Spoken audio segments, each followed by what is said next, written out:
हाँ, मेरा नाम राजेंद्र प्रसाद है। मैं doctor Ambedkar junior high school का प्रबंधक हूँ।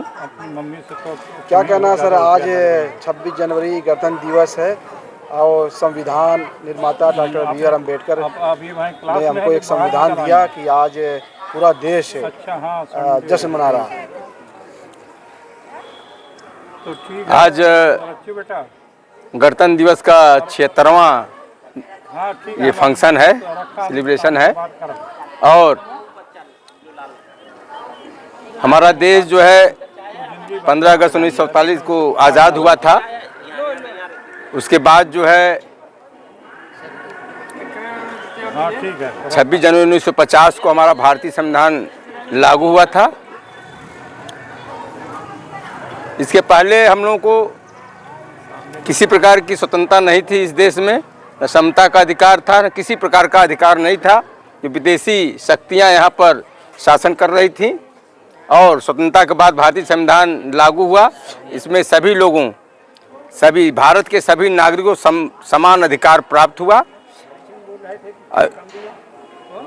आज क्या क्या कार्यक्रम यहाँ हुए हैं स्कूल की तरफ? आज स्कूल डॉक्टर अंबेडकर विद्यालय जूनियर हाई स्कूल में सबसे पहले तो झंडारोहण का कार्यक्रम हुआ, इसके बाद राष्ट्रगान हुआ, फिर सभी महापुरुषों का नारा लगा और उनको श्रद्धासुमन अर्पित किया गया, उनको याद किया गया। इसके बाद बच्चों ने राष्ट्रीय गीत गाया, स्वागत गीत गाया और देश को बढ़ाने वाले गीत और नाटक दिखाया गया, जिससे देश जो है विकसित राष्ट्र बने भारत। क्या कहना है बाबा साहब डॉक्टर बी.आर. अम्बेडकर के मिशन को लेकर? डॉक्टर बाबा साहब अम्बेडकर भारत के एक गरीब परिवार में पैदा हुए थे और उन्होंने भारतीय संविधान की रचना किया। उन्हें भारतीय संविधान निर्माता कहा जाता है, रचयिता कहा जाता है, परंतु दलित समाज के लोग ही उनको याद करते हैं, बाकी इस देश का कोई व्यक्ति उन्हें याद नहीं करता कभी। लेकिन आज तो तमाम जो दल हैं, विभिन्न जो दल हैं, वो लोग भी बाबा साहब का नाम ले रहे हैं और उनके मिशन पर चलने की बात कर रहे हैं, संविधान का नाम ले रहे हैं, तो इसको लेकर क्या कहना? उनका राजनीतिक स्वार्थ है। यदि अपने घरों में फोटो पर लगा लिए इस समय देखा जाता है, लेकिन उनके विचारों पर चलते नहीं है, समता का भाव उनके अंदर है नहीं, बस वोट की राजनीति करते हैं सारे लोग, जितने भी दल हैं। और इस विद्यालय के बारे में कुछ बताइए, जो है इस विद्यालय में जो बच्चों को जो शिक्षा दी जा रही है उसकी क्वालिटी क्या है? हाँ, बच्चों के विकास के लिए उनको दिया जाता है, बताया जाता है मिशन के बारे में। बाबा साहब को गरीबों बच्चों को भी शिक्षा दी जाती है।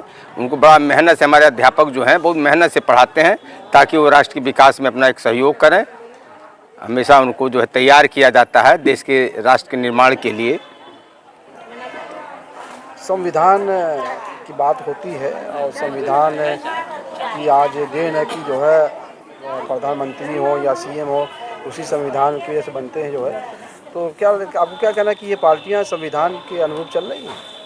नहीं, भारत जब गुलाम था, यहाँ मनुस्मृति लागू था, किसी भी महिला को पढ़ने लिखने का अधिकार नहीं था और किसी भी व्यक्ति को स्वतंत्रता का आज़ादी नहीं। दलित समाज, पिछड़े समाज के लोगों को भी स्वतंत्रता नहीं थी। भारतीय संविधान प्राप्त होने के बाद सभी इस देश के सभी नागरिकों को, चाहे वो दलित समाज का चाहे पिछड़े समाज को हो, अब पूरे भारतवर्ष के जितने भी वर्ग के लोग हैं, महिलाओं को तो बिल्कुल पढ़ने का अधिकार नहीं था। संविधान ने जो है सभी महिलाओं को भी पढ़ने का अधिकार दिया। विशेष रूप से महिलाओं को बड़ा बाबा साहब संविधान लिखकर कल्याण किए कि आज देश के राष्ट्रपति जो अनुसूचित जनजाति के हैं, मुर्मू जी हैं, प्रधानमंत्री इंदिरा गांधी रही हैं, सरोजिनी नायडू रही हैं, बहन मायावती जी रही हैं, सारे लोग इस संविधान से लाभान्वित हुए हैं।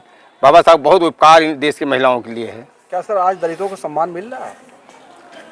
दलित बाबा साहब ने जो सम्मान दिया है, बाबा साहब का एक सूत्र था कि जो शिक्षा से आगे निकल जाएगा, शिक्षा मूल मंत्र उनका था, शिक्षा से आगे बढ़ेंगे।